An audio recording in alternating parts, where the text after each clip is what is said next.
will now pass the floor over to Janine for introducing the topic, followed by Carl introducing the speakers that we have following our AGM. Thank you, everyone. Then the topic is challenges in noise advocacy. There are a couple of views about noise activists and noise advocacy that are sort of in opposition. One is the idea that came about from an article in The Atlantic in 2022 that was, "Why do rich people love quiet?" And it posited that people who oppose noise and people who want quiet are mostly rich people and gentrifiers. There was a lot of backlash about that. I think that if you're looking at noise advocacy and noise activism on the internet, you can get kind of a skewed idea about what is driving it. But if you actually attend civic meetings locally, you see that there are a lot of people represented there. It isn't just one group of people, and it's certainly not rich people at most civic meetings. More recently, I've been finding, first of all, I found an article in the National Geographic this November. It was titled "How Silence Became the New Luxury Lifestyle," which was, I think, clickbait because it had really nothing to do with luxury. It was talking about what they called a quiet counterculture. A lot of people across generations, but a lot of young people who are actively seeking quiet, quiet in hiking, quiet book clubs, sitting in a quiet garden.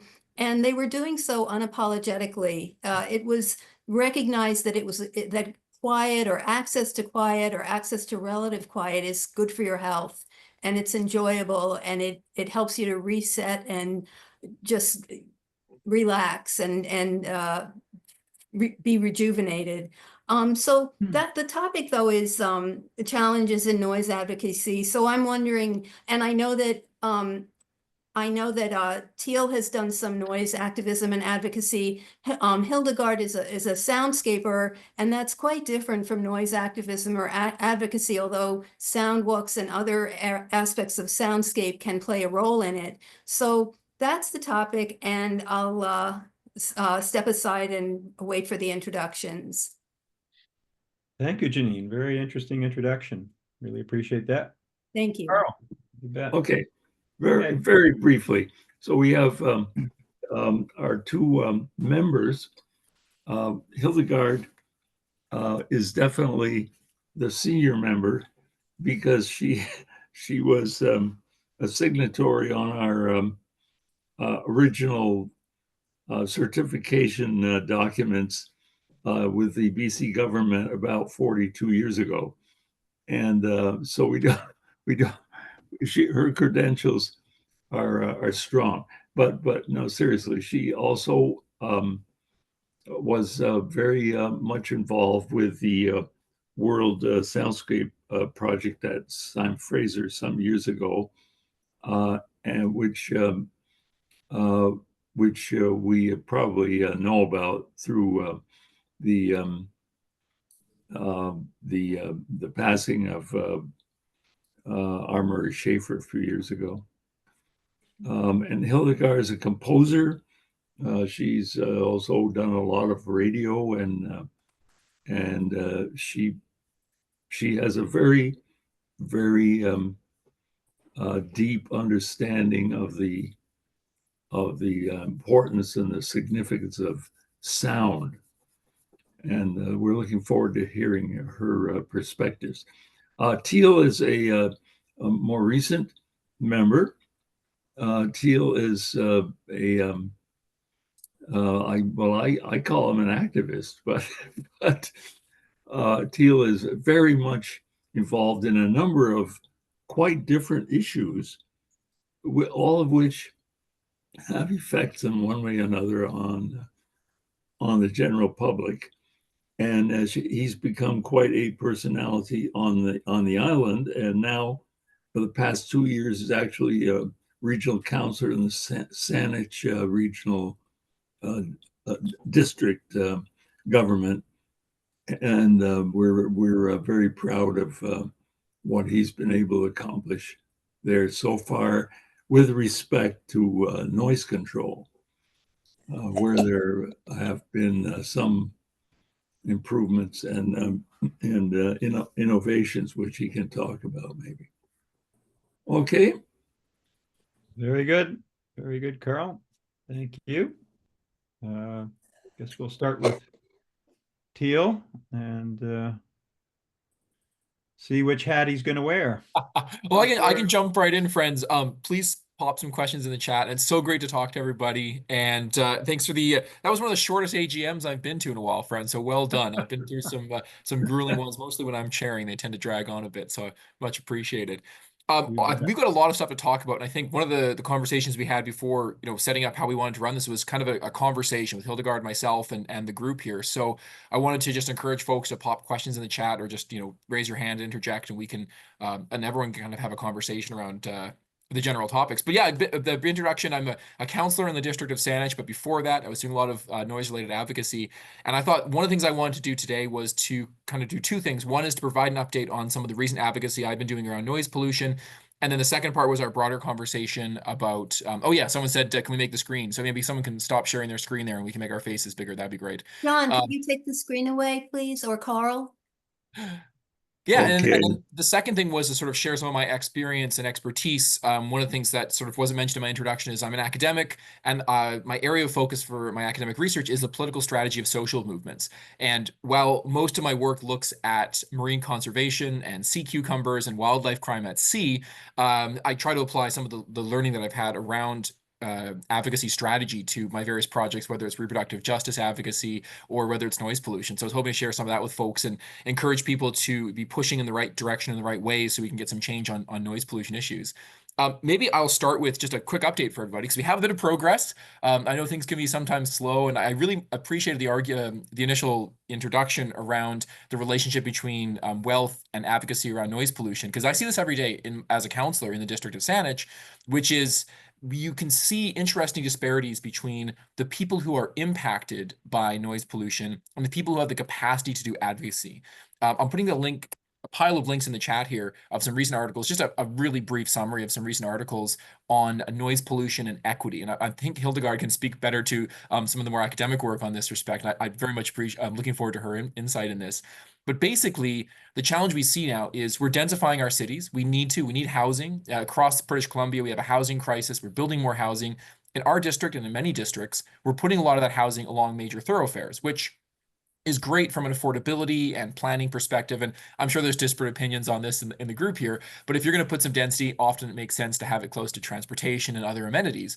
But what that means is that we're putting a lot more people closer together around busier road networks. And that's exposing folks to a wide range of noise pollution, particularly vehicular noise pollution. So I know often the conversations around noise pollution, I got started talking about leaf blowers, and I'm still talking about leaf blowers, and I won't stop talking until those things get shut off. But I've been trying to explore other aspects of noise pollution, and one of them is vehicular noise pollution. I live 2 blocks away from a major highway in Saanich, and I work Hong Kong hours. So respect to our friends who are joining us from Taipei. And those Hong Kong hours mean I'll go to bed at 2 or 3 in the morning, and people are screaming down the highway late at night, and it disrupts sleep patterns. And I don't need to tell this group the negative impacts associated with noise pollution, but the equity lens is quite a strong one insofar as people who are looking for more affordable housing tend to be grouped around, highways and major thoroughfares and networks, and as a result, they're exposed to more vehicular noise pollution. And the other challenge we face is we can't enforce the laws that exist around vehicular noise pollution. Like in British Columbia, there are very strict rules that set limits for how much a vehicle can emit based on the type of vehicle, and they're quite clear under the Motor Vehicle Act. Now, I'm sure folks here would agree with me that those numbers are probably a little too high, like 92 decibels for a motorcycle is a little bit high, but even working with the regulations we currently have, we have vehicles regularly emitting excessive noise, whether it's because of engine revving or squealing of tires, or particularly aftermarket or modified mufflers. You see these loud vehicles traversing through our community. And if you can imagine a sleepy community with a single vehicle driving through it, creating a ripple of people being woken up and babies crying and all these other disruptions that occur as a result, we can see a desire to make the change in this respect. But the problem, of course, is you can't really enforce these existing laws. So I'm here in my apartment, and at 2 in the morning, car screams down Blanchard. It's two blocks away.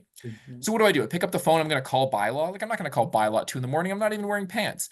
And so I've got to like wake up, get to the window. And when you make a complaint to law enforcement or bylaw, you need information that you can act upon. You know, in my work in marine conservation, you know, if I'm reporting an illegal fishing vessel to the police, I need to know like where it is, what it looks like, and I need to give them some information they can act on. When I call up law enforcement for a vehicle screaming through my community, what am I reporting? Well, I'm reporting like, oh, there's a vehicle traveling north on Blanchard. It's probably gone by now, squealing through the neighborhood. I don't even know where it is. And so it's really hard for law enforcement to act on that. And so I was trying to explore ways of getting around this problem, because otherwise you have a situation where you have regulations that can't be enforced and a negative impact of people breaking those regulations. How do we fix that? Well, in this case, technology is come to our rescue in the form of noise cameras. These are not new. We're now in our second, kind of third generation noise camera. I'm not a technical guy, so I'm not going to get into the science behind them. Please don't ask questions about how they work, because I'm a social scientist that uses qualitative methods. But people have developed noise cameras that work a lot like red light cameras, but instead of, say, taking a picture of a vehicle that breaks through a red light, it will take a audio recording of vehicles, and when they exceed certain thresholds based on, you know, set parameters, it will take a photo and an audio recording that's calibrated such that you could give a ticket to that vehicle and follow up with other mechanisms. And these have been tried around the world. There's been noise camera pilots and effective applications of noise cameras in like New York, in the UK, in Knoxville, in Albuquerque. Paris has installed them. Folks may have heard some of the controversy around the Méduse, the sort of the jellyfish camera systems they have in Paris. And Canadian jurisdictions have also experimented with them in Edmonton and Calgary. And so when I saw these, I thought, well, this might be a solution to vehicular noise pollution. And I'll take you on a very quick journey, then I will definitely pass on to Hildegard and some questions. But basically, I pitched it to my district and didn't get any action from my colleagues. So Saanich did not support efforts to do a noise camera pilot in our district, which was unfortunate. I then pursued what I call the boomerang approach. And this is a strategy that's used from two academics, Keck and Secking, from the 90s.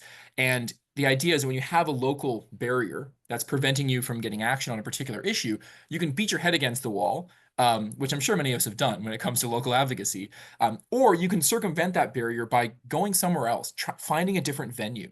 And so typically in international politics, we would go to a different country and do advocacy in that country and encourage that country or its citizens to put pressure on our government from another angle. And it's an effective strategy insofar as often governments or whatever at whatever level might struggle to listen to local constituents who might be banging against a wall, but they might take concerns from outside actors more seriously. The best example here would be when it comes to lumber issues in British Columbia. This is going back to like the Clayoquot Sound lumber issues. But you saw activists trying to protect forests in British Columbia, doing local advocacy, and then they took Stumpy, a huge stump section on the road, to other countries. And the idea there was to get other countries to put pressure on Canada to change its forestry practices.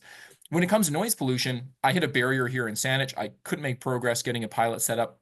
Yeah, I got a free cameras with a company that was willing to install them for free. Couldn't make any progress. And so I made a lot of noise in the press, made some friends in other jurisdictions, and other jurisdictions were able to move forward on this. I'm not sure if folks are familiar with the Union of British Columbia Municipalities, UBCM. Can I make it sort of like a show of hands if people know when I say UBCM, if they know what I'm talking about? A couple people, Carl knows. Okay, I didn't want to like UBCM explain things, but UBCM is an annual gathering of all municipal council members from across British Columbia. We get together, we discuss resolutions. There was 228 resolutions last year. I wrote 11% of them, so I kind of, it's one of my favorite practices. And the resolutions range on everything from noise pollution to glue traps to forestry policy to highway act, everything. And the resolutions that are adopted, they speak with the voice of all municipalities in the entire province. And that way, when the province receives these resolutions, it's not just one person or one small municipality. It's the entire collective voice, the union of municipalities speaking with one voice. The province, when they receive a resolution from UBCM, they have to respond. They don't have to respond favorably. They don't even have to respond on topic, but they have to respond. And their responses can be something like, here's an off-topic thing we're doing, distraction. I've had that for a few. Their response can be, we don't care about that issue. We're not doing anything about it. Their response can be, thanks for bringing it to our attention. Or their response can be like, we're going to do something about it. And I've had all those possible outcomes for resolutions I've written, whether it was our resolution for free contraception a few years ago, whether it was a resolution on traffic cameras that completely flubbed a couple of years back, or, for example, a recent motion that we had on motor vehicle data, transportation data, that the government was like, yeah, we'll help you with that. So it kind of varies. And so, because I couldn't get a resolution through my own district, I've worked with some amazing colleagues, and in particular, Samantha Agatrap from Port Moody and Gord Lovegrove from Kelowna. These are two councillors who also understand and appreciate the impact of vehicular noise pollution on their communities. If you know Port Moody or Kelowna, you know those are communities built around major highways, and so people screaming through those neighborhoods disrupt those entire communities.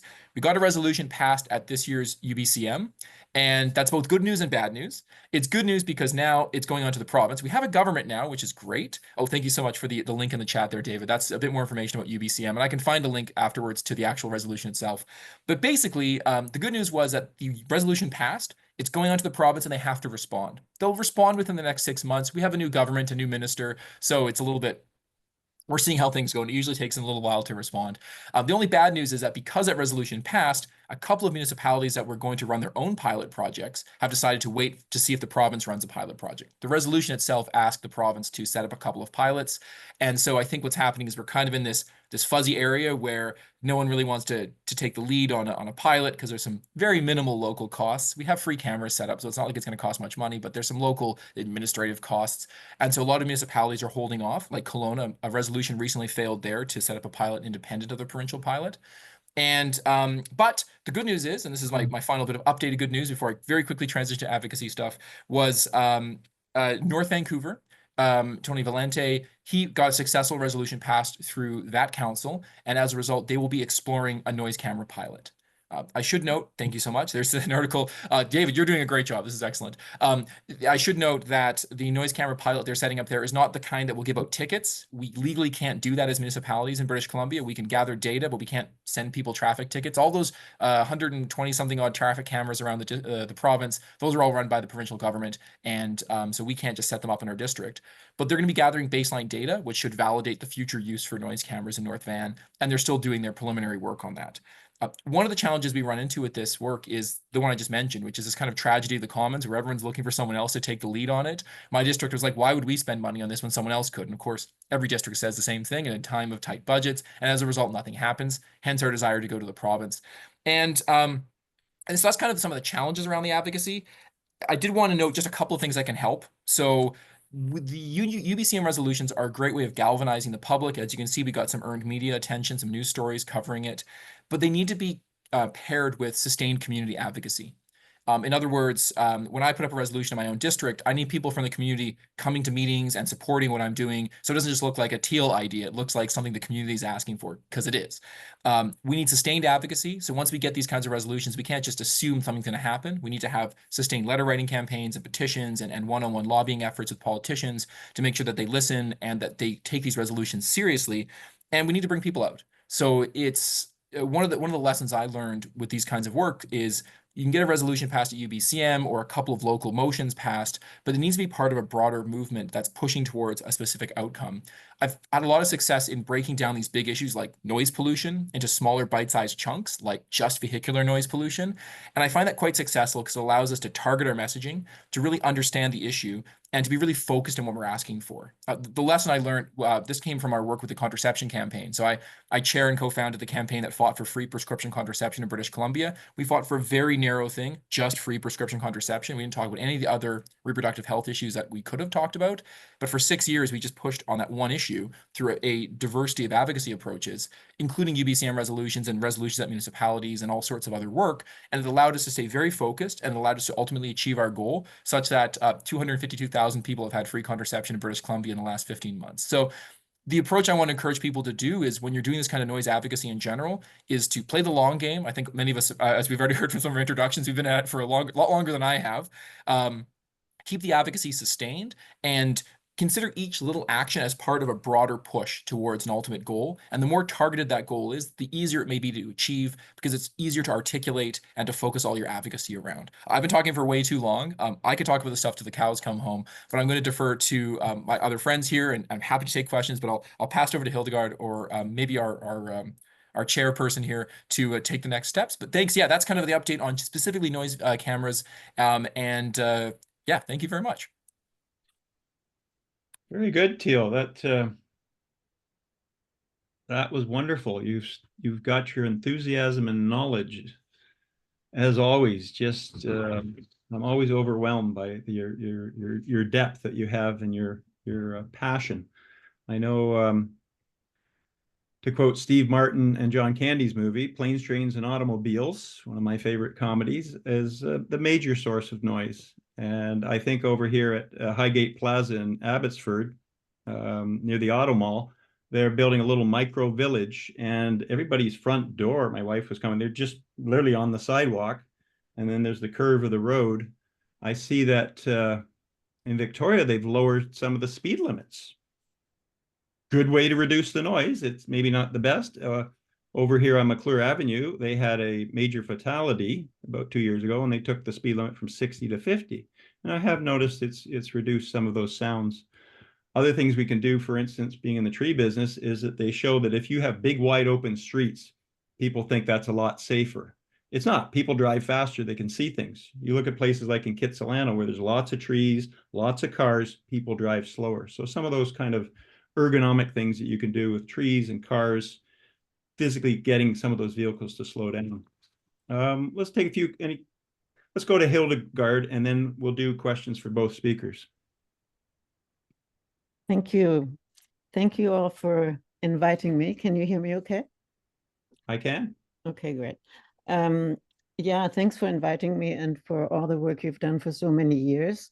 Yes, I was there right at the beginning, but I was also so involved with the World Soundscape Project that I just sometimes, you know, I went into different directions, and I want to talk about that a little bit today, because I don't think that your work and our work is in any way separate. It is really important that we all work together. It doesn't matter what pace we take, playing what did you say, Teale? Thank you for your great talk. Playing the long game.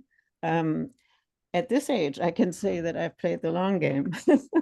And there is a benefit in that, because you have a bit of an overview of what happens over time.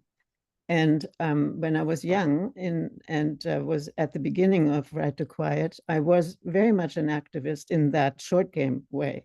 I remember we were fighting the expansion of the airport, the third runway at the time, and we were successful until, of course, everything changed and we got that big runway about 10 years later. But 10 years, yeah, something like that. And I was also running a noise workshop at SPEC at the time, where for about a year we went into schools and taught about noise works, noise issues, about listening. We went to law students at UBC. We had city council. We actually staged a workshop for city council, and I think we had about 4 councillors appearing and a few staff people from the city, and we took them on a sound walk, and we addressed all sorts of current issues of the noise bylaw at the time. At that time, the noise bylaws were being renewed, and the World Soundscape Project with Schaefer, we had a workshop for all the municipalities at SFU, a whole day of lectures and information and discussions.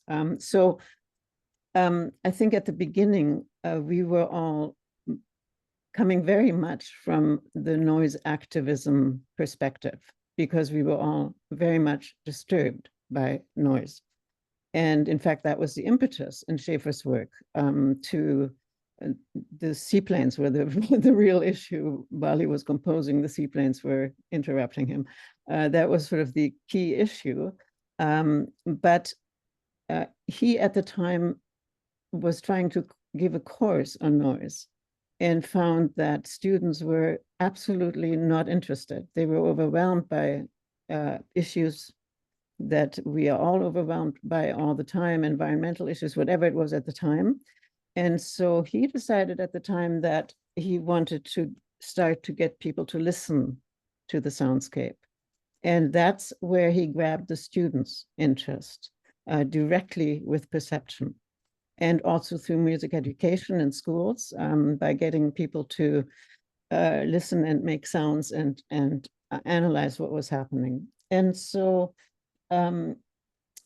when we formed the World Forum for Acoustic Ecology in 1992 in Banff at the international conference, the very first conference of acoustic ecology, we were really pleased to see a lot of people from different disciplines, not just artists, like we were all artists when we started, right? And that doesn't help to attract the scientific community at all. They all thought we were flakes. So we had some scientists, some architects, some professionals coming to this conference to discuss, and noise activists. We had Ursula Franklin there as giving an amazing lecture on silence as a commons, which was absolutely amazing. And so we were this conglomerate of people who were all interested in the quality of the sound environment. And we're all interested in listening to it and trying to understand what is going on up there. So sort of the larger context of what's going on up there. And of course, it gets absolutely complex and difficult when you start listening, because then things get a bit unsettling. I liked your examples of the housing density, transit, the exposure to more noise in the context of getting more housing. There is the issue of the climate crisis, and suddenly we have the sound of air conditioning and heat pumps in the neighborhoods. Suddenly air conditioning is invading, air conditioning sound is invading neighborhoods, not just downtown office buildings. And there is a complexity and a lot of contradictions in this way of approaching things.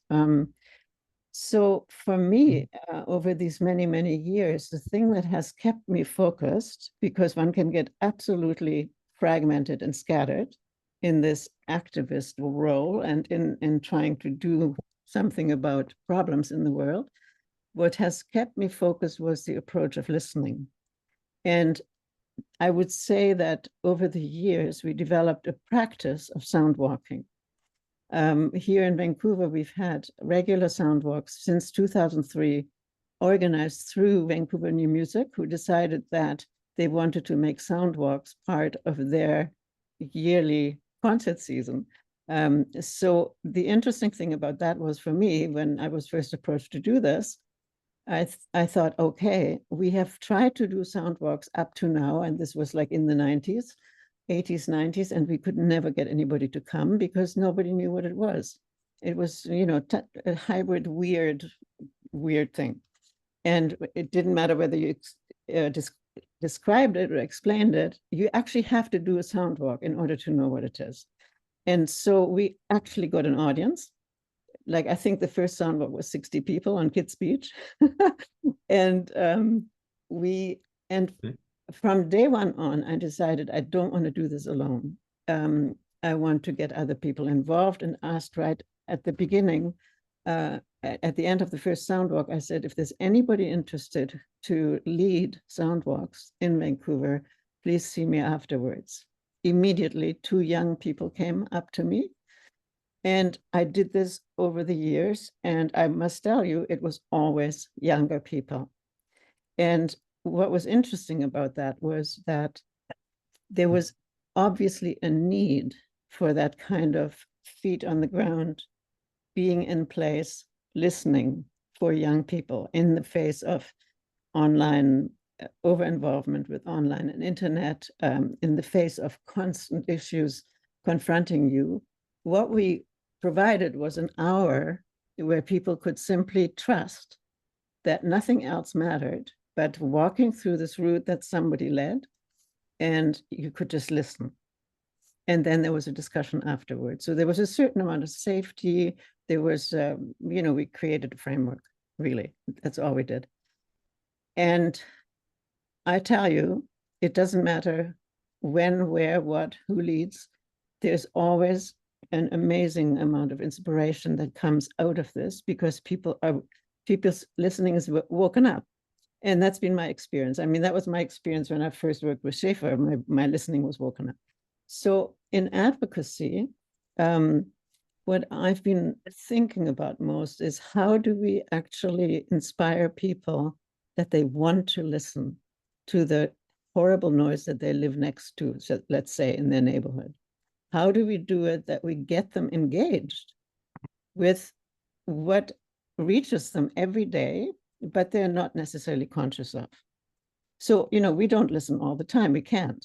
So we have to be woken up in our listening over and over again. And so that's why soundwalks work, because even I mean, after many soundwalks, every soundwalk wakes my listening up. And so it's a little bit like a meditative practice. It's a practice where you reawaken your listening. And to me, that is really an important part of advocacy, because if you reawaken people's interest in the environment and in the issues that are out there, they will be listening. If you don't, and if you fight, people don't listen. Fighting noise to me was always a real problem because of that. Because when we're fighting noise, we're fighting other lifestyles, we're fighting other approaches to the world, and that's not to get anybody to listen. And so, I've many years I've always wondered, am I an activist, am I an artist, am I this, am I that, am I an academic? Well, I couldn't never really figure it out, but it was through the listening that whatever I did guided me in that, whether it was in the studio, where my latest composition is called The Soundscape Speaks. And what's interesting to me about that is that I've always seen the soundscape as something that speaks to us. It's a language with which we live. The sounds tell us everything. And if we actually listen to that, like we listen to words, then we can possibly create a kind of activism in us to fight situations. It has been a difficult leap from doing soundwalks to becoming active in the community for many. It's often been a question like, okay, now we've done a soundwalk, now what? Now we know this, now what? How do we engage? That's always been a really big question that we have tried to address in this kind of spirit of playing the long game. I've noticed that the years of soundwalking have created a different attention to the environment, a different kind of activism. And the other thing that I think has been one of the very biggest educational moments was when the world shut down during COVID. There's nothing like suddenly noise being shut off to wake people's listening up. You can't help it, right? It doesn't matter. Even if you don't want to listen, you notice it. And I think the long effect of that has been that people have noticed it all over the world, what happened with that silence, whether it was seen as negative or positive or whatever, it happened, it shook us, and it made us aware. And I think that's the reason why nowadays, people like me in the acoustic ecology community are really, really, really busy. Because suddenly people want to talk about it. People want to know more about listening. People want to have a relationship to the environment. And it all connects to the climate crisis. As we listen to the news, as we listen to the weather, as we listen to all this, we have to grapple with it. And to me, that's been a really, really interesting lesson over the years. As far as I can see, there's no end goal in advocacy, in getting the world to become a better place. It is a process of constant alertness, a constant mindfulness of being there daily and dealing with things. And I'll just make my neighborhood story the last thing. I haven't really been much of an activist in terms of changing the soundscape in Vancouver lately, for sure. And I've been way too much internationally involved that this local sometimes really got neglected. But I had a new building built next door to my house. It was very noisy for 2 years, and it was very difficult. We dealt with it. We were proud that we had kind of kept the peace. And then everything was done, and then they installed air conditioners or heat pump outside. It's a duplex, one in the front, one in the back, and they were really noisy. I could not sit in my backyard or the front porch, and my grandkids who live with me, we all went slightly crazy. So I just basically contacted the homeowner and I said, look, that is way too noisy. We made noise measurements. It is not, it's above the limits of the noise bylaw. You got to change that. And he really didn't understand what I was talking about. He couldn't hear that noise. He just didn't want to hear it. He just paid a lot of money for all that. So I then realized that he was doing some Airbnb thing that wasn't legal after April, or slightly, like he played it well somehow. He managed to sort of play the edge a bit. And I thought, okay, I think I have to get the city to come here and check this out. I said to him, like, this is just too noisy. They need to come and make the measurements. This went on for a few weeks, and finally I repeated that. And 2 days later, his house manager came to me and said, well, we've bought new air conditioners. And I said, you're kidding. I hope they're quiet. I hope they're better. Within a week, they were installed, and they were absolutely quiet. And we were very, very grateful. I just said, thank you very much. And he was joking and saying, you owe me. He paid $12,000 each for those. And I said, you could have saved a lot of money by thinking about that right from the start. It was just interesting. He was totally unaware of those issues. When you install something outside of your house and it's noisy, you have to think about the noise issue. He hadn't. And many people don't. And so he went through this process, and he luckily was gracious and rich enough to change it. And it was a huge, I tell you, the relief was unbelievable, because I was just really thinking I have to move. So it's just an example of, this is just a tiny little thing that affected definitely me right there. And I don't live beside a very noisy road. But that's, I think, how it goes, is that we need to be touched somehow by the sound in order to get something activated. And that's all I've been doing all my life. Thank you. Thank you, Hildegard. Just so I'm, quiet clapping. Just so I'm clear with the Airbnb, who came out? It was a bylaw officer because of the noise, or the Airbnb, or a combination? What was the? They didn't come out. I just realized that he was doing something slightly shady. And all I said to him, I think I have to have the noise people come by here. And he just didn't want to have anybody come by. Oh, I see. So it was just a veiled comment. I mean, I'm just a little old lady for him, right? Oh, yeah. So he had no idea I knew anything about the noise bylaw, right? Oh, very clever. That's good. That's good. Well, I have a question, and then I'll open up the floor to our two speakers. Shakespeare said, walking ye shall live long. So any sort of walking is always good. I remember listening to the Dean of UBC, Dean of Forestry, and he said one of the wonderful things about walking and getting out in nature is, even if it's 20, 30 minutes, you almost get the similar benefits to being out there even over 2 hours. And one of the most notable benefits that caught my ear and eyes is that when you're out in nature, everything's just kind of one way. Everything just kind of comes in. When you're not, you're deciding, analyzing, thinking, debating. It's all two-way, calling, emailing, back and forth. But because everything's just kind of all coming in, that's where you get the lower blood pressure, the lower heart rate, reduced stomach acid, all these kind of benefits just kind of settle right in.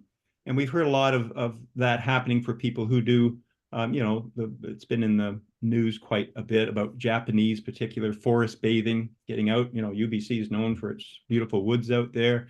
Every city's got some sort of, Central Park, Stanley Park. We have Mill Lake here in Abbotsford.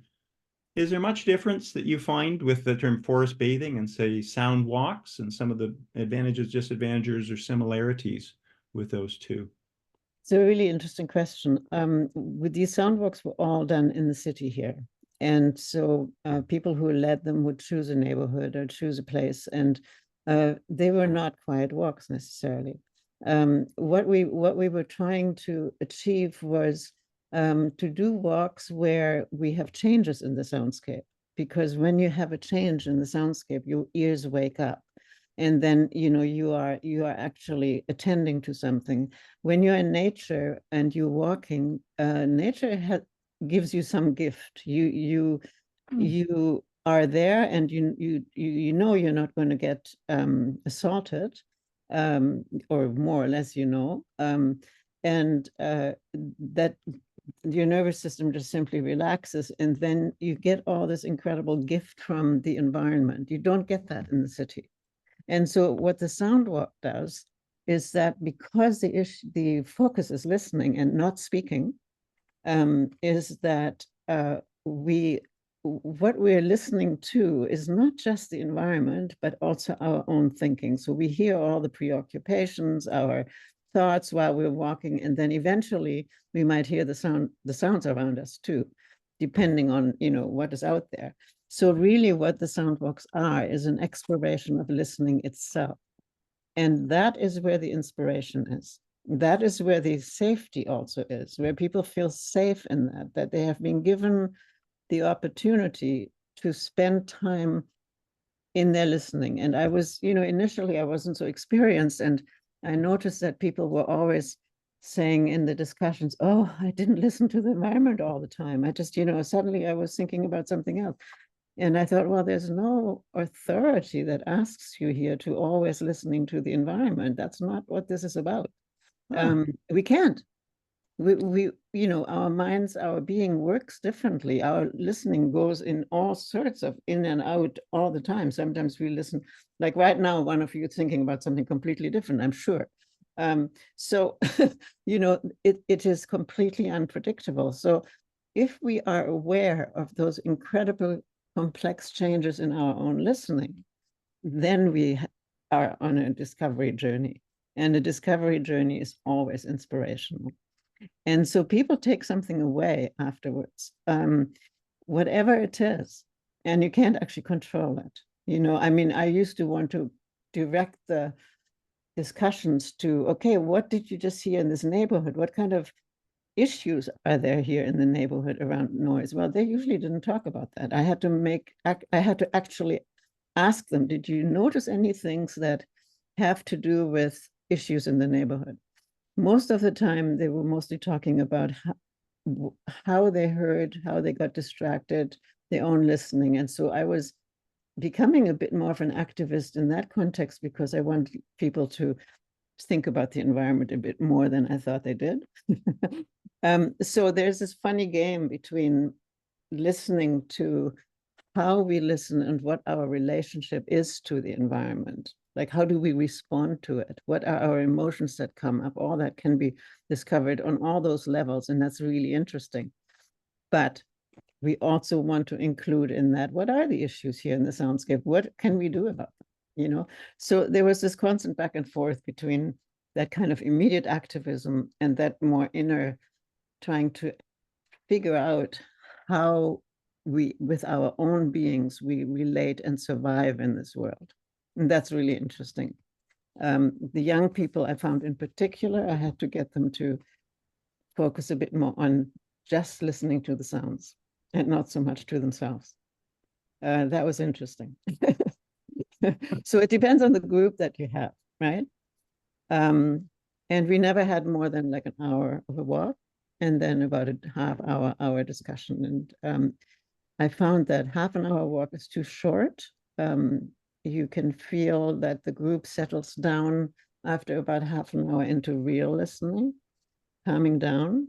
3/4 of an hour is okay. I found an hour a really good time, and over that would be too exhausting, especially in the city. You know, some walks are noisy, and so it's hard. Right. That's really interesting. The internal monologue that people have, you're giving validity to listen to that, and that's as valid as the external sounds. Yeah, exactly. Yeah. Wonderful insight. Yeah. I'm going to let Teale probably got a question. I'll let him ask, and then I'll open up the floor. And I think we'll go to hopefully about 4:30. And how's that, Teale? Oh, I just wanted to add a couple of additional comments to what Hildegard was saying. First of all, thank you. I think one of the challenges that I found in advocacy is trying to wake people up to the concerns around the issue. My own story started with, I think I've told Carlos a few times, he's probably heard it a dozen times, but one of my good friends who's an acoustic specialist, he studies whale acoustics. We were out hanging out after hockey one day, and he's like, this leaf blower keeps waking up my new baby. I don't have children. It's not an experience I have. And he started sending me research around noise pollution. And then I started listening. And once you start listening, you can't really unlisten, I think is what Hildegard is talking about. And so what woke me up was not a walk, which I think your walks sound even more brilliant, because this is more just like me showing empathy for a friend of mine. But once you start listening, you kind of can't stop listening. And so I think I'd be interested in you exploring a bit more on that. How do you turn it off sometimes? Because my biggest problem these days is every time I hear a vehicle scream through my neighborhood, I'm like, someone should do something about that. Oh, wait, that's me. Ah, crap. You know, it's this moment of frustration. And so I think what's really powerful when you were talking about Hildegard was the power of the narrative and the personal experience. It's one of the things I've struggled with in my advocacy. I'm an academic. I read a report and I'm like, oh, well, we've got all this macro level data on the negative health impacts and negative cognitive impacts of noise pollution. Can't people just read that and understand it's a bad thing and take action? And the answer is no. They just, people don't react to the abstracts of the articles like the ones I shared with you in the comments the same way as I think an academic might.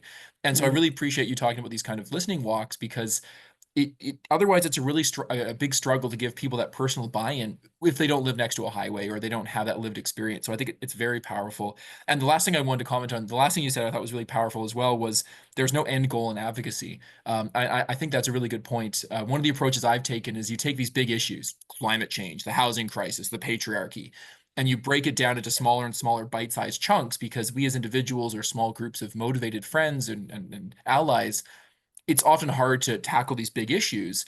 And so the approach I've always taken is make it a little issue that you can deal with, whether it's, noise abatement in your community, or, local municipal advocacy or provincial advocacy, or whatever is within your capacity and your vision. And then breaking that down to small winnable chunks to work on sustaining your advocacy. Because one of the challenges I think we often have, and this is something I think I've seen with a lot of young folks, is they see the world, they get awoken to the concerns of the world, whether it's climate change, housing, noise, or a combination of all these things. And they go through the stages of grief. A friend of mine, Michael Isaac from the University of Calgary, talked about ecological grief. People don't care about the environment, and then they learn about the problems that our environment faces, and they go through the stages of grief. And the problem, of course, is that when you are going through the stages of grief, it's not, most of those stages aren't motivating emotions, anger, frustration, depression. They don't motivate people to go change things in the world. So one thing I've tried to do in my advocacy is build in little wins, little stepladder victories, where you can bring people along, you can build momentum. And that's a really effective tool. And otherwise, only the most motivated people who are willing to bang their head against the wall for decades will ever sort of sustain that level of passion. But you bring people in, you give them little victories, and then you're like, well, we could do this little thing, we could do another little thing, and you build step by step, and it helps with morale, it helps with motivation, it helps with organizing. And I've always found that quite powerful. I know other people have different approaches, but I very much appreciate the idea of advocacy not having an end goal. And I love that. And then also building little steps along the way to help sort of sustain the motivation and the positive energy going into it. Otherwise, often if there isn't that end goal, or the smaller, at least steps along the way, we can often find ourselves sort of wandering and lost. But I could talk about this stuff all day, and happy to take other questions. But thank you so much for your thoughts. And I love the soundscape work and the walks. I think my partner is actually out on a walk right now, walking around our park, hopefully listening to ducks and not cars. Well, it doesn't have to be just walks. It can be just a sitting. I just saw on your website, I think there was what is it called? The Sit Spot Club in Vancouver. I have never heard of them, but they had an event today, and I almost went at 10 o'clock to go up to the UBC forest to a certain place to sit for 30 minutes and not speak. That was me. And they don't even That's my club. Oh, is it really? I was just so pleased to see it, because it's well, we'll have another one next month. We'd love to have you. So you went today, and you were rained out, or rain or shine, we're there. Yeah, I almost came, but it was a bit too early for me. So I was impressed by that, because it's basically this is very similar to the Soundwalk, in that you're giving a framework for people to be in the place where they are and to just be there. and to And I'll just notice. also say it's on the Silent Trail too that we established in Metro Yeah, Vancouver Park. I So didn't know we're you really did hoping that. to keep it with Metro Vancouver, so it's associated. So So thanks. this is really interesting because I've always, one of my activist desires has always been to do something like that, a day of silence or a silent path or listening spots in the city, things like that. So thank you. I was so impressed when I saw that last night. Yes, I think listening itself, once you can't stop listening, listening itself helps to create those small increments of action and increments of focus, because listening is a way of being present in the moment, right? When we listen, we are present in time. So right now we are here. And so that I would say is the really positive part of what happens when you can't close your ears. That happened to me once when I heard a lecture of Schaeffer's while I was a music student. That's how it all started. I came out of that lecture and I couldn't close my eyes again ever. And so basically my career started that moment. But the thing that I always try to stress at the end of a sound walk is that, especially when there has been a lot of noise and we have been exposed to a lot of sound input in 1 hour with that intense listening, to protect yourself afterwards, to make sure that you go to a quiet place or to wear some ear protection or something to give your ears some rest, to give your whole being some rest, because it's unnatural to listen like that all the time. We have concerts where that's a special moment where we open our ears to that. Well, soundwalk is a bit like that. And so that protection part, to understand that sound can really exhaust us and listening can really exhaust us, that we then find out the tools of how to balance that. That really is really very important. So it happens in the sound box. Everybody's ears, unless they're really resisting it, everybody's ears open and they can't help it. And there's enthusiasm, and then there is just tiredness, right? And that has to be acknowledged, and it has to be, one has to be aware at that point and mindful to take care of that. I had no idea that ends up I mean, you have to take a can of Red Bull or something at the end just to counteract the exhaustion. I had not thought of that situation. Well, I mean, imagine living beside a very noisy place. All people can do is either protect themselves physically or shut it out psychologically, and that is really exhausting. And people just simply say they get used to it, but they don't actually. They get sick. Eventually our bodies will tell us that we've had enough.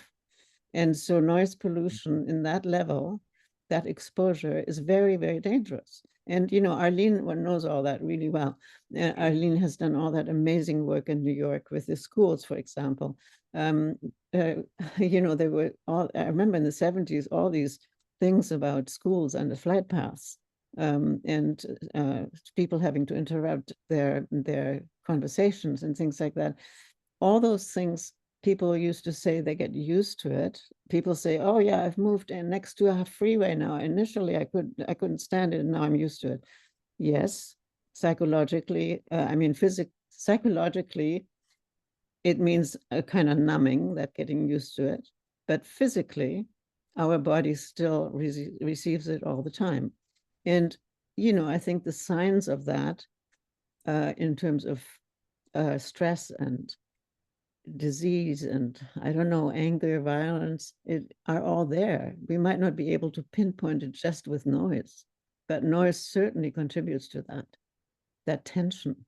You know what it's like when you come into a forest, or even when COVID started. That tension suddenly was gone. It was quiet around us. And so some people really openly enjoyed it. Other people were angry because it meant being caged in and things like that. But physically, our bodies were actually left alone from the constant input of sound waves vibrating our bodies. That's what happens with sound, right? we are constantly active, absorbing sound waves physically when we go out there. And that is exhausting. And if you're Well, I not see. aware of that, we don't know how to deal with it. Yeah, well, you have two ears to listen and one to talk, so you should listen twice as much as you talk. But my wife, bad joke, but my wife always complains that, I don't listen to her and there's something else I can't remember. Terrible one, I know, but It reaches into all those areas, doesn't it? Yeah. it makes sense. Listening takes a lot more energy than talking, is what I hear you saying. Can I hear some other comments or questions for our speakers from the floor? Janine, you must have, as an academic and a master's degree, you must have some comments or questions for our speakers. Being from New York, it's oh, Your unmute. microphone is off. 1 second. I have just a few random questions. Teale, have you gotten involved with or met anyone from No More Noise Toronto? There's my mute button. Yeah, you most certainly have. And I've got some folks decided to do the smart thing and relocate from Ontario and right into my constituency up the road. So I have a couple of friends who are some folks connected with Toronto that have moved into my neck of the woods, and they kind of commute between the two of them. So yeah, there's a lovely family up the street from me that moved in, and we've had a lot of conversations. And it's one of those things too where I think people sometimes expect to be moving from a big city to a slightly smaller district. We're only 117,000 people out here, but you still get the same level of noise, sometimes more because of highways and things. But oh yes, no, we've been trying to connect and trying to pull pieces together. One of the challenges I face is and this is actually maybe some advice for folks doing advocacy at the municipal level. Municipal councillors, we get like 80 emails a day. It's a part-time job. I've got 4 other jobs, and it's often hard to do some of the background heavy lifting that's needed to get things across the finish line, or the background work, or the public mobilization around an issue if we're working on multiple issues. And one of the things I've been telling actually are the same friends from Toronto, Janine, is trying to build a local movement of people who are organized and able to put pressure and do some of the heavy lifting to make it easier for municipal councillors. When I was doing some of my advocacy, and I've done advocacy on a number of issues to different municipalities, if you can hand someone a motion that's pre-written with a nice backgrounder, that's all ready, and have 20 people lined up to speak at the microphone in favor of that motion, it makes it a lot easier for them to say yes and to help push things forward. And so but yeah, yes, so to answer your question, yes, I've been working with some great folks in Toronto. I know they've had some interesting progress there. But that's so interesting what you say about being a counselor. And if we all knew what was involved in your daily life to deal with the input from emails and all that, and then we would also maybe be able to present things differently, right? Oh, absolutely, Hildegard. One of the things it's funny, before I joined council, I'm a long-winded academic, as you may have already noticed, and I would send 8-page edited letters to council with footnotes and citations on each issue, because that's how I write. And now that I'm a counselor, I receive those from residents, and I'm like, I love your passion, but I don't have time to read 13 pages about tree conservation in my neighborhood. I already support conserving trees. Can you help me get to an action? But then sometimes, as you've already said, Hildegard, it's letting people know what the issue is and awakening them to the issue. So sometimes I'll get, and one last thing I shall say on this, the frustrating thing I have these days is, because I'm the noise pollution guy, all my residents in the community will write to me about noise pollution issues with their concerns, which is great. I love hearing them. Of course, the problem is that they don't write to my colleagues who I've struggled to try to convince to take action on this issue. And so as a result, I have all this information from people who are feeling walls of frustration. And I'm like, no, don't talk to me. I'm on side. I'm doing whatever I can. You need to talk to the other 8 members of council who maybe aren't as passionate about the issue or who deprioritize it compared to others. And so yeah, I think sometimes you want our email to be going to a friendly face, and that's great. But we also want them to kind of help, as you said already, awaken folks to the concern. And if there's folks on council who don't prioritize noise pollution, they're the ones who should be getting emails from residents with concerns around, whatever the issue is. But no, and it's interesting too. Each municipality is different. This is one thing I will say. If you're in Toronto or in Vancouver, these are bigger municipalities where there may be more support for councillors. Whereas in some small communities, like a friend of mine's the mayor of Radium Hot Springs, and he scheduled his wedding on election day. Like, this is a super small, chill community, and it's like 800 people. there's more people in my friend's strata in downtown Victoria than there is in this city, village. And so as a result, the kind of advocacy you might do in that kind of community is different than, say, a large municipality with subcommittees and ridings and different boroughs and things like that. And that's also part of another barrier that I think faces people when doing advocacy. It's each municipality is different, and often our processes are opaque. And so people won't be willing to sit down with a councillor, or when they do sit down with a municipal councillor or mayor, they will complain about the issue, and they'll often propose solutions. And the one question that often people don't ask is, okay, so how can we help navigate this through the system? Because often we'll go from here's a problem with no solution, or here's a problem and a solution, but we need to walk people through the journey. And often along that journey, there's steps and input points where public pressure or public mobilization is necessary. But it's different for each municipality, and learning that system can be often very confusing. I've convinced dozens of municipalities to adopt different resolutions, and what I've found is each one's slightly different. And so you need to take a bit of time to learn the system. And that's a lot to ask for some people, because there's a lot of different municipalities out there, and they can be very confusing in how they manage things. Thank you, Teale. I was thinking, Hildegard, I was thinking about something you said, maybe about 15 minutes ago, about one of the problems with activism being that you're asking someone to change their lifestyle. But how do you find a balance between that and, like, the issue that you had with the loud noise outside your home? Because you're not really asking someone to change their lifestyle. They're asking you to change your lifestyle in a way. Like, how do you find that balance? And I'm afraid to propose this new, I don't want to really introduce this, but I do want to ask, I don't know if anyone here has been reading the article about the empathy in the dark triad. There was an article about, I'll just tell you the title of the article. It was called "A Desire for Loud Cars with a Modified Muffler is Predicted as Being a Man and Higher Scores on Psychopathy and Sadism and Lack of Empathy." So if anyone's familiar with that, I'm just wondering, and I'm also kind of throwing it out there, that seems like the X factor that you can't have any control over. And how does one deal with that? Because there are some people who will be the person out there on the highway waking everybody up who has no ability to feel empathy. How do you ultimately deal with that? I've been at civic meetings where there were maybe 15 or 16 people, and they were all there to talk about one driver in their neighborhood. And 15, 16 people at a civic meeting is well, this is a small police sector meeting, which are usually very small. That was a lot, and they were all there to talk about one person. And some of the issues with vehicle noisemakers, and this is one thing that No More Noise Toronto focuses on, there's no answer. And yes, you're asking them to change their lifestyle, but it's because they've changed our lifestyles. So Well, is somebody has to help that one driver to get to the source of his frustration that he has to make all that noise. There's an issue in his life, right? So that's a way of talking to the world. I have a problem. I'm a troubled person.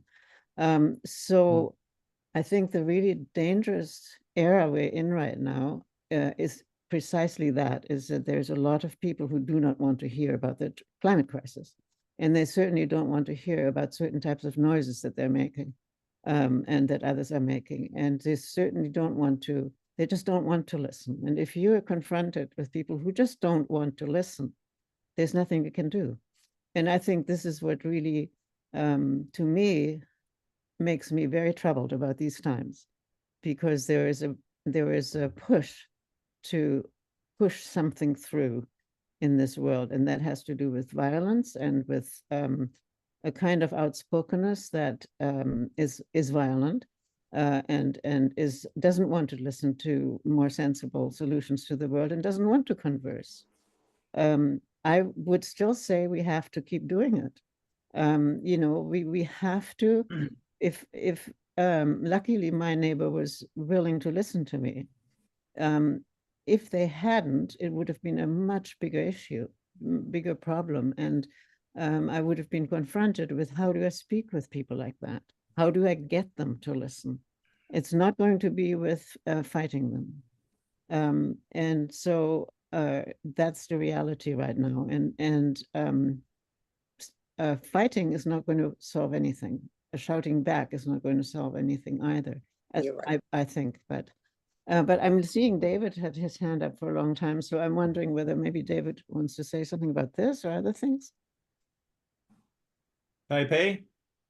Hi, yes, and afterwards I noticed that Arlene also has a question. So why don't I give it to Arlene, because she's got a cold, and since she's Thank got a you. question, we'll listen to her.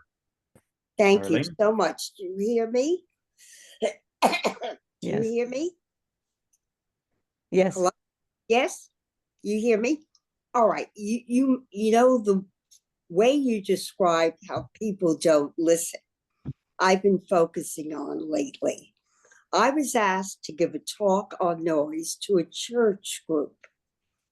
And the reverend expected me to be the pure academic and talk about the effects of noise on health, which I've written extensively about. But when I began to quote from the Bible, you should have seen his face change. The Bible, do unto others as you have others do unto you. And I have found that now one of the big problems that I focus on with noise, which Hildegard raised, is that people don't respect others. People are not decent to others. It's not just with noise. It's the way the world is. But the person who plays her music loudly at 6 a.m. so her neighbor hears it, or the car that goes through the neighborhood with modified mufflers awaking people, what they're telling you is we don't respect you, we don't care for you, and there's a lack of decency. If we could get people to be respectful, to be caring, to be understanding, do you know how many noise problems would be remedied? Now, interestingly, let me add some other points since you brought up my study. People are often amazed. The study was done nearly 50 years ago. It didn't need a study to show that the children were not learning in that loud classroom.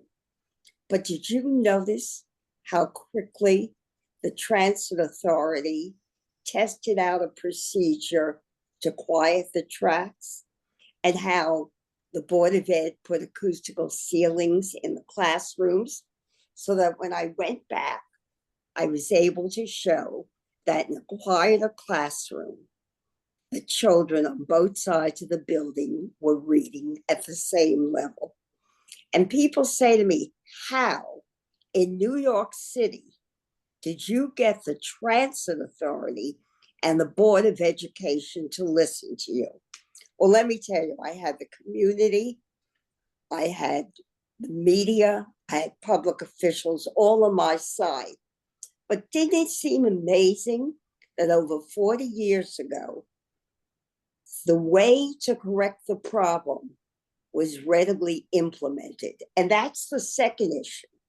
When it comes to noise, we know what to do. The ways are there. I could quote the head of EPA who said this in the late 1970s. And he was talking to a group of people dealing with aircraft. He said, we know what to do. It's that we don't have the will to do it. So when it comes to noise, we know how to correct it. I think you'll agree with me. Just as the Transit Authority quickly responded and quieted the tracks next to the school, it's that we lack the will.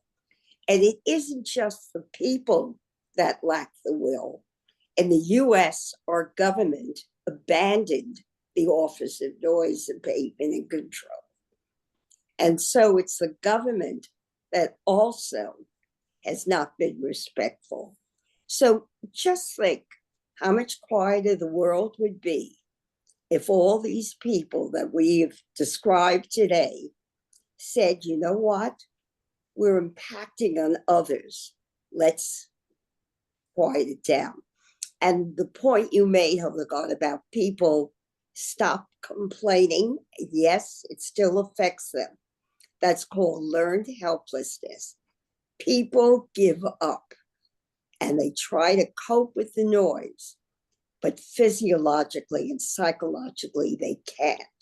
And then they get damaged.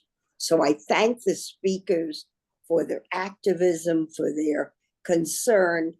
And I just hope that we have the kind of world where respect prevailed. By the way, the Reverend took my talk, sent it to all his parishioners, and put it online. And he was sort of surprised that I'm not the academic. Look, the results are there. We have the studies. What we don't have is the decency and respect. Thank you. Thanks, Arlene. David, do you want to jump in, followed by Dave? And we're just getting down the end of the tracks here. Yeah, Well, sure. I guess I need to figure Thanks out very how- much. Go ahead, David. Thanks very much, Arlene. Followed by There's Dave. there's two Daves, so maybe it's a little confusing. Yeah. This is David in Taiwan here. Yeah, I really appreciate the two speakers today, the contrast between the two and the similarities between the two, right? And I think the commonality is just that, the importance of the commons, right? Because noise impacts us in the commons, in the common space, in our common environments, right? Coming back to Asia, on this trip, it's been a while. I lived in Asia for 15 years, and I lived in very noisy cities, right? Cities that, I mean, all cities, as the saying goes, cities are becoming, right? City regions, urban regions. As an urban planner, I'm both fascinated by cities and horrified by cities at the same time. And living in Hong Kong or Singapore or Taipei, Delhi, Ulaanbaatar, living in these different cities, each of them has their own kind of sound signature and soundscape. And so one of the things I noticed right away coming back is the perpetual construction, right? And I mean, that's happening in Metro Vancouver just as much. I actually thought moving to New West would be a quieter experience than living in Asian cities. But in fact, they're building the Patola Bridge extension. There's all kinds of condominium projects. There's all kinds of pile driving along the river.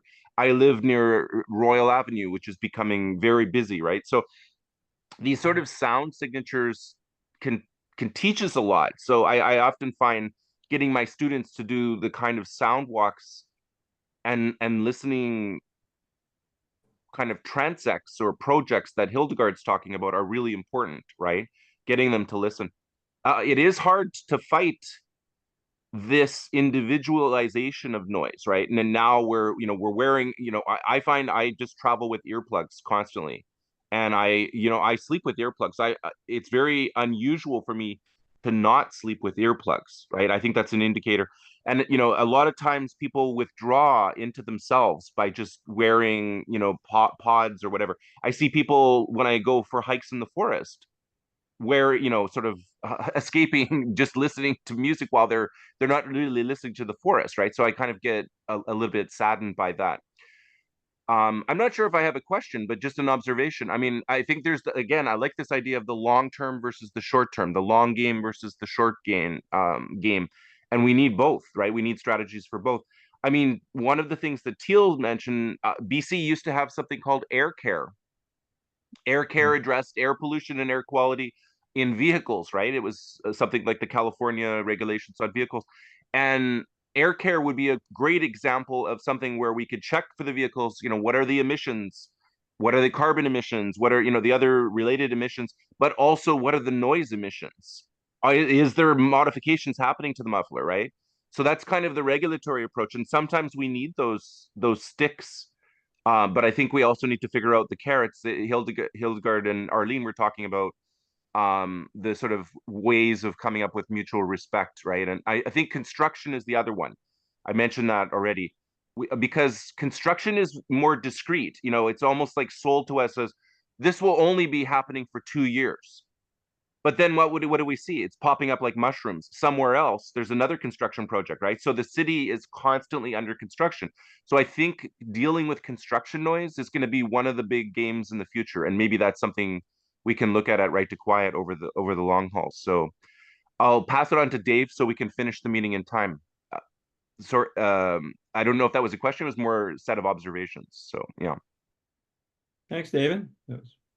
Appreciate it. Thanks. Can you hear me and see me? Yeah. Where are you calling from, David? Okay, so yeah, I basically wanted to speak up because I'm new. I don't want you wondering who is this guy on your meeting that you don't know who he is. I'm from Fort Collins. I live in Fort Collins, Colorado. So I'll make this brief because I know everybody wants to get moving. My education is from the University of Cincinnati. I have a master's degree in engineering. I focused on sound and vibration analytical work, as well as measurements, sound pressure level measurements, frequency content measurements, that sort of thing. I worked with HP for many years in the electronic instrument business. I don't know if most people know HP actually did that, because we got spun off as other companies when they focused on computers and printers. And some of those instruments could actually make measurements with microphones or accelerometers. So that's my background. I more recently retired early because well, I guess I don't need to tell you this. My wife was diagnosed with a blood cancer, but that's what made me retire. But I want to keep doing work, so I've been volunteering with the city to work on environmental noise pollution. It's been frustrating in the United States. I believe Arlene mentioned something kind of like that about, we actually had a Noise Control Act in the 70s. Right? And Right. and Reagan defunded the whole thing in 1981. Yeah. And so we have no federal support right now. It's all state and local. And I actually believe that's a big deal that we don't have federal support. There's a lot of federal support for air pollution. I actually believe noise pollution is air pollution because it's in the air. I'm working with the city. There's been some good things, like around, I think it was Teale that mentioned earlier about leaf blowers. So the city of Fort Collins is actually focused on getting rid of gas-powered leaf blowers. And my focus with them is actually the synergies with the noise pollution that goes along with that, rather than starting some noise pollution thing, which would take a lot more work. I'm going to support the air pollution thing, because if they get rid of leaf blowers because of the air pollution, then I'm happy because we don't have the noise pollution either. Right. So anyway, I'll stop, and hopefully I can engage more in the future with some of the meetings. Could I just Thank you, speak Dave. to Welcome. Yes, Arlene. Yeah, we got a few are more you minutes. Go ahead. familiar with the work of Jamie Banks? I belong to Quiet Communities, and we've made tremendous headway with leaf blowers. Are you familiar with that, or do you want me to let you know more? I have a link to Quiet Communities. Oh, good. Okay. And I've kind of joined indirectly in a way. But thank Okay. you. By the way, I have a daughter in Manhattan who lives in Manhattan, and I visit her, and I know what the noise can be like in Manhattan. Actually not. If you visit me, I live on the Upper East Side. My home is very quiet, and I walk along the river. So Well, that's it's nice. not over noisy. She lives on the Lower East Side. All right. Okay. Okay, thanks. I wanted to jump in with one quick comment on Dave's comments, and then another comment on David's comments, which was, Dave, one of the things, the angles that I try to take in my leaf blower advocacy was worker safety. So in addition to air pollution, you can take the entire thing simply through the lens of our municipal workers or staff or members of the community are using tools that have damaging health effects on them personally, whether it's emissions or noise. And I found that was a really compelling way of getting labor involved and bringing people from a different perspective. It becomes an equity and class issue often. And that helps, I think, often people may not care about the noise in general, but they do care about the fact that their workers are going to be suffering long-term health impacts. Yeah. And a very quick story for, go ahead, Dave. Yeah.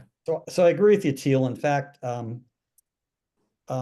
one of the frustrations here is, and this is probably true maybe with some of you, is there really is a serious lack of awareness and education about the medical effects from noise pollution that Really? are beyond just hearing loss, heart problems, psychological problems, depression, young children not learning as well, you know, all of that sort of thing. So I am trying to focus on that, but in the short term, I'm trying to support the air pollution approach, but I'm trying to get the city to add the noise pollution health issues along with that. And I think it will help them even with the air pollution problem. Why Absolutely. don't you contact me? Maybe I could help with that. Because although New York City is a noisy city, we started our noise regulations in the 1930s. We are still updating our code. We updated it last in about 2011, so we have to do more updating. But in terms of the educational that you raised, there's a greater awareness here on the health impacts. Look how quickly New York responded to the learning impacts. Isn't that, and you know what the word I used to describe that? Miracle. So, you know, any help I can get around the way to work on the awareness side of this, Contact me. that'd be great. Okay, just Yeah. I put a link to my local campaign here. It's probably not as up to date as I think Arlene's information would be. One other thing I wanted to add just very briefly to some of the previous comments was around the study looking at psychopathy and sadism and vehicular modifications. And this is this is probably a topic for a 6 or 7 hour conversation. I got reprimanded by my mayor for using too complicated vocabulary in one of our meetings. I'm a notorious academic, so I use the term toxic petromasculinity when describing aftermarket mufflers and vehicular modifications. And it was this weird overlap because I know Janine's already like shaking her head. It's great. I mean, I do work in reproductive justice advocacy, so that's just normal nomenclature for me. And I also got to use, I was talking about the type of person who uses these vehicular modifications and talked about petromasculinity. And on television, I got to say petromasculinity and truck nuts in the same news story, which I thought was absolutely hilarious. I don't know if people know what truck nuts are. Please don't Google them, but they're little testicles that people... They're all over in Colorado too. Yeah, I'm from Alberta originally, so I know exactly Yeah, that yeah. vibe. But the reason I wanted to talk about that was, and this is a question to ask ourselves is, I mean, Hildegard was talking about this building movements and building narratives and waking folks up. I always come at things from a different perspective. My background's in studying the strategy of confrontational advocates. And there's always this tension between bringing people along, growing a movement and building, and ultimately sometimes coming up against that wall of folks who won't change their minds. And at a certain point, we have to make the decision about whether we want to go for a consensus or just a plurality or a majority. Sometimes you're going to have voices that just won't change because they love their trucks and they will put chrome male reproductive organs on the backs of them. And it may be not worth your energy to try and change their minds, but you can sometimes just build enough people that you have a majority or a plurality, you can still win the issue. And often you can get inter-movement conflicts, which create more buzz around an issue. Whenever you do a news story, the fact that noise pollution exists is not a story. It's an issue, but not a story. And one of the things I always try to work on doing is capturing media attention in a way that it becomes a story. And so journalists, they want tension, they want conflict. And the fact that our young people are suffering because of noise pollution with cognitive issues or health issues associated with noise pollution, those aren't stories. They're not story worthy. It's just a baseline problem with the world. And so trying to find points of tension where you can create a story that frames the issue in a way that's favorable to your concerns. But maybe you will need people interviewing the local truck modification guy. When we ran the first time we ran the story for noise cameras here in Saanich, the TV cameras went down and talked to a local company, and they're like, "So, do you do modifications for mufflers?" The guy's like, "Yeah, absolutely, I do." And they're like, "So, what's your thoughts on this policy?" And he's like, "Well, look, I'll install a muffler in your truck, and then when you get a ticket that requires you to change your muffler, I'll change the muffler back and I'll take your money." And we're like, Yeah, "Okay, attaboy," And so sometimes creating those narratives allow the media to cover the story, which allows you to reach more people, for what it's worth. I mean, so sometimes Yeah, you need okay. to Yeah, create that tension. I'm an avid cyclist. I don't play hockey, but I'm an avid cyclist.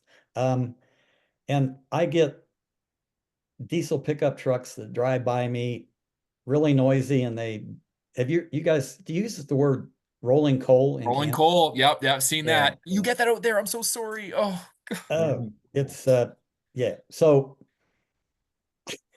yeah. all No, right, this is well, and at a thanks. certain point, it may not be worth reaching those folks, but you can still use them to create the kind of moments of tension that allow issues to reach the press. It is more risky, and obviously, it doesn't build amicable neighborly relations. I think Hildegard's point on raising awareness in general was much better, but sometimes you will hit walls where it's not worth your energy to beat your head against that wall, and instead you want to use that person's own misogyny or toxic masculinity or what have you, to favor your movement and to get your media attention to focus attention on a particular outcome. But there is a longer conversation about that within social movements. The press is very interested now. I have 3 press interviews, 2 on Monday, and the third one is a Canadian one. Okay. I'll be talking to Globe and Mail. I have not gone down the constantly. path of using the press yet. I should do that. And by the way, Teale, you mentioned Hildegard. The one note I took from Hildegard earlier was, don't get frustrated and stay Right. with it, because we can't give up. You've got to stay with it. Look how long she and I have stayed with it.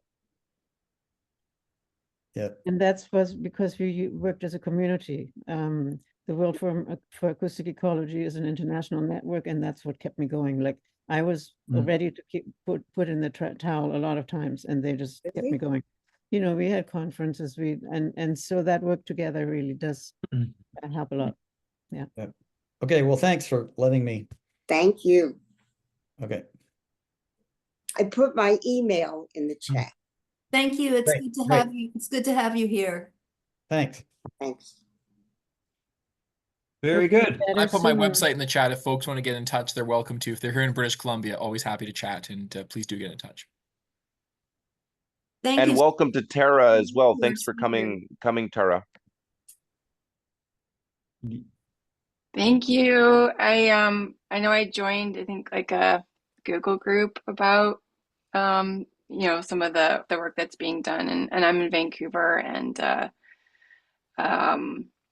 like I mentioned in the chat, my research focuses on practices like forest bathing, where there's a lot of benefit that comes from nature immersion practices. So although so I am sort of like at a different sort of way of looking at this. It's not looking at like how do we prevent noise pollution in the cities. It's more like, okay, what are the negative health impacts, like Arlene researches, but also like what are the positive health benefits from spending time in various natural environments. And one of my committee members is Dr. Melissa Lem, who runs the Parks Prescription Program, where there's like 15,000 health practitioners across Canada now that can write prescriptions for spending time in nature. And so like as I was thinking about what Teale was saying, and I think also health professionals are really important advocates for what we're doing. And so if we can tap in, like the US, I'm American and Canadian. I lived in LA and San Francisco for a really long time. That's where it started, like these nature prescriptions was in the US as a grassroots effort by health practitioners. And so I just feel like that's another group that would be really good to work with as we're trying to advocate for reduced noise. Let me just add to that. I've been writing lately on the effects of noise on animals. I did a podcast on birds, the effect on paramecia, the effect on whales, the effects on all animals. Humans don't just harm themselves. They are harming the other species of this earth. And interestingly, you'll find out, I was a zoology major at college. So I feel I'm back at college, but I also do write a great deal about the importance of quiet in our lives. So I wanted to let you know that, but the impact, which we didn't discuss, on the other species, the fish, paramecia, that's a single-celled organism. Birds, our birds in New York City are loud. You know why? Because of the fact that they have to communicate and the stress. So you should look at some of my writings on the impacts on the other species of our earth. And they're entitled to quiet. Absolutely. And the last thing I'll say is like, absolutely with the project with Silent Trails that I'm working on with Metro Vancouver Regional Parks, you know, our tagline is where nature does the talking. And that is why we call it Silent Trails. So humans are silent, so nature has their chance.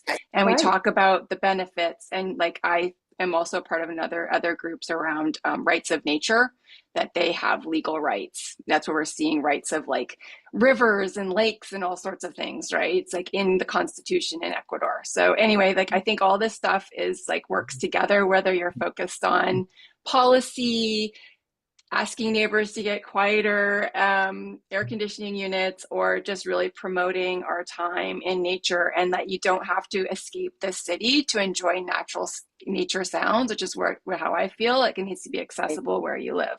So we got to keep our green where we have it and improve these little pockets of Let me give you spaces. a title of my children's book. It's called Listen to the Raindrops. Oh, lovely. Yes, I'll look that up. And Thank the you. book has been distributed by the city of New York. The children love it. The book is all in rhyme, and the illustrations by Steve Parton were wonderful. But again, if we don't stop the noise, we won't be able to hear the raindrops. Lovely. Thank you for sharing. So thank you very much. I enjoyed my time hearing from everyone today. Great. Thank you, Tara. We'll look up your website, and thank you for contributing your thoughts and perspectives from UBC Forestry. I'm an arborist, so I know they've got a great department out there and a lot of graduates in the bachelor programs, one of the first in Canada. And Dave, thanks for your input. Sometimes you look at the obvious things. I know Mr. Ballard from Ballard Fuel Systems, many years ago, a reporter said to him, "Now, what's the secret of your perseverance?" And he looked at him, he said, "You just said it, perseverance." David said air pollution and noise pollution, it's the same thing because it's in the air. It's kind of an obvious thing, and we think we should separate it. I love the idea that it's right all together in the same. And Yes. we know the health, we're preaching to the choir, we know the health disadvantages that come from not just loud noises, but ongoing noises and upsetting noises, dogs barking, et cetera, et cetera. So great to hear those perspectives. And everyone, we'll wind up our meeting. I'll figure out with brief but bad joke. I work in the tree industry. I've been around 25 years. I have above average hearing, and I've kept it that way. So there's two old guys, old Dodgers, they're sitting on a park bench, and one guy says, "I got a new hearing aid." And he says, "Really?" He said, "Yeah, I got the best kind, spent the top dollar." "No kidding." He says, "What kind is it?" He says, "$2.25."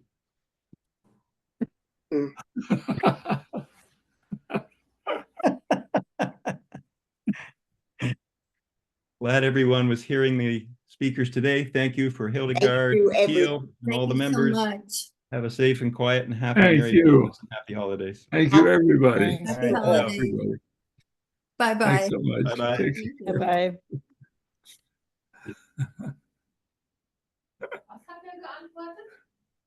Quarter to 3. How do I get out of here? Hi, Carl.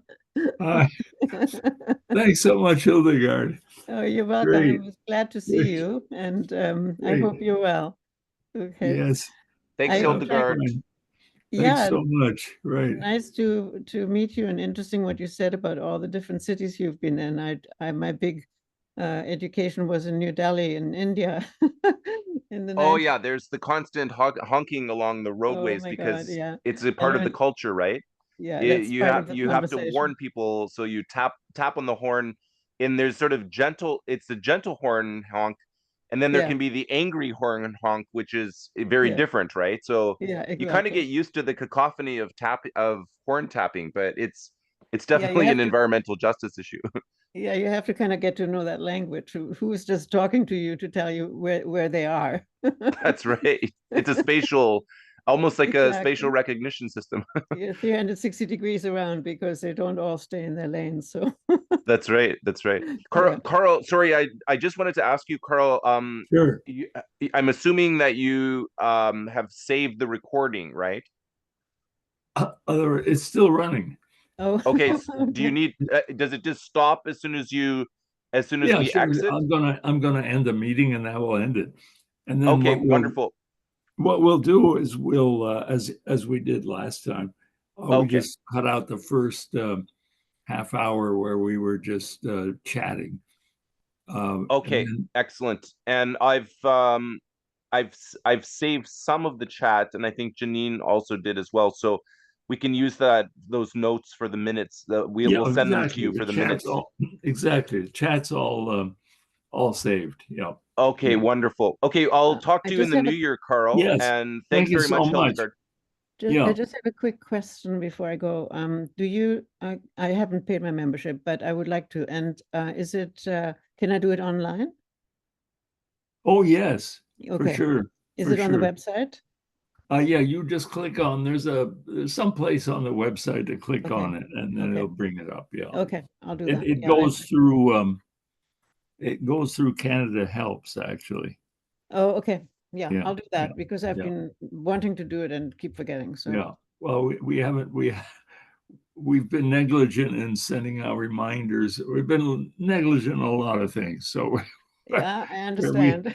we're catching up. Yeah. Well, I Thank hope you. your health will improve. Thank you so and much. All the best to you. It was it was a great afternoon, really. Very nice afternoon. It was lovely. Yes. Yeah, Thank and you to hear so Teale. much. Okay. Take care. Bye-bye. Bye-bye.